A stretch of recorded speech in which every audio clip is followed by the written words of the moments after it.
आज कार्तिक पूर्णिमा का दिन है और श्री बद्रीनाथ के दर्शन कर इस समय मैं चल रहा हूँ वसुधारा, जो कि सतोपंथ के मार्ग में पड़ता है और बहुत ही अलौकिक और दिव्य क्षेत्र है। यह है सतोपंथ का क्षेत्र, जिसमें से इस शिखर के पीछे की तरफ सतोपंथ है, जहाँ से दिव्य अलकनंदा नदी आती है और सतोपंथ ही वो मुख्य केंद्र है जिसके चारों तरफ श्री बद्रीनाथ, श्री केदारनाथ, गोमुख, तपोवन इत्यादि तीर्थ क्षेत्र स्थित हैं और बहुत ही दिव्य और अलौकिक क्षेत्र है जिसको शब्दों में बताना काफ़ी कठिन कार्य है। शब्द मिलने मुश्किल है। वैसे तो मैं यहाँ इस प्रतिवर्ष आता हूँ, इस वर्ष भी आया और भगवान श्री नारायण की कृपा जिसके ऊपर होती है वो आता ही है। अभी मैं वसुधारा की तरफ चल रहा हूँ। वसुधारा भी तो अभी थोड़ी दूर रह गया है। माड़ा गांव से लगभग 5 किलोमीटर ऊपर की तरफ सतोपंथ के ट्रैक पे ही पड़ता है, मार्ग पे। हाँ, इस क्षेत्र की काफ़ी अपनी महिमा है, इसलिए यहाँ पे आने वाले लोगों को आध्यात्मिक भाव से ही आना चाहिए। अन्य पिकनिक या टूर या इन सब चीज़ों से यदि आना हो तो इधर की तरफ आने को अवॉइड करना चाहिए, नहीं आना चाहिए। हाँ, यदि अध्यात्म की तरफ आध्यात्मिक उपलब्धि के लिए यदि आए किसी की इच्छा हो तो वो इस क्षेत्र में आए, क्योंकि यह बहुत ही दिव्य क्षेत्र है और यहाँ पे यदि कुछ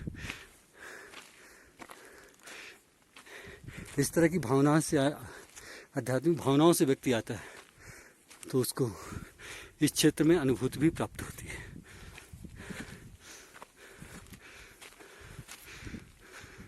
ऐसा मैं भी कहता हूँ और अन्य लोगों का भी अनुभूतियाँ ऐसे ही हैं।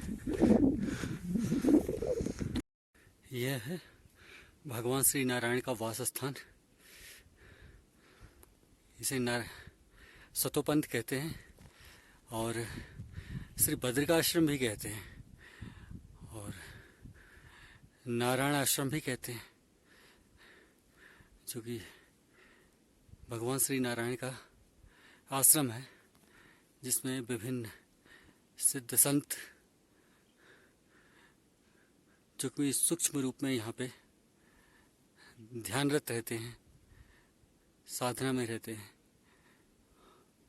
और भगवान श्री नारायण से मार्गदर्शन प्राप्त करते रहते हैं। और यही एक साधना करने के लिए सबसे उपयुक्त स्थान है।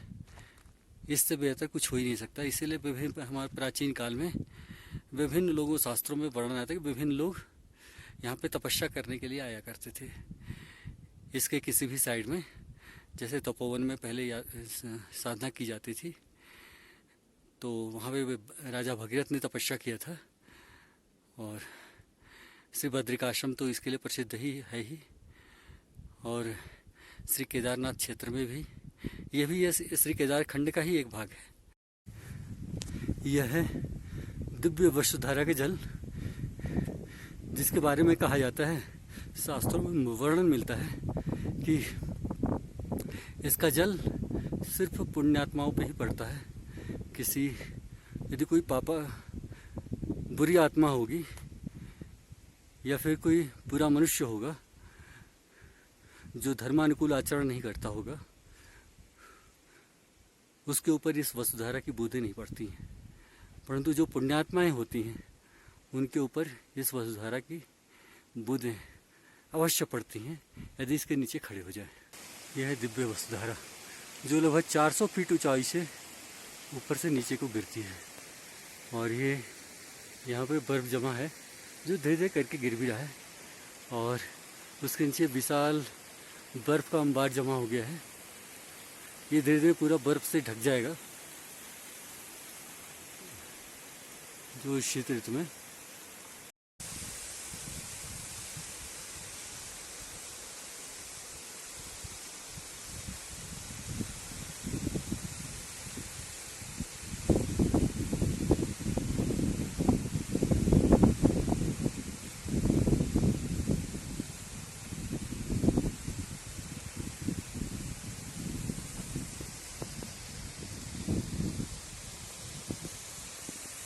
ये है सतोपंथ का क्षेत्र, भगवान श्री नारायण का आश्रम, भगवान श्री नारायण का वासस्थान, जो यहाँ बैठे पूरी विश्व को, पूरे ब्रह्मांड को संचालित करते हैं। बहुत ही दिव्य अनुभूतियाँ, दिव्य आध्यात्मिक उपलब्धियाँ यहाँ पे साधक अर्जित करते हैं। अतः जिसको भी आध्यात्मिक उन्नति के लिए साधना कर रही हो, वो यहाँ पे कुछ समय के लिए साधना कर सकता है यदि भगवान श्री नारायण की अनुमति हुई तो।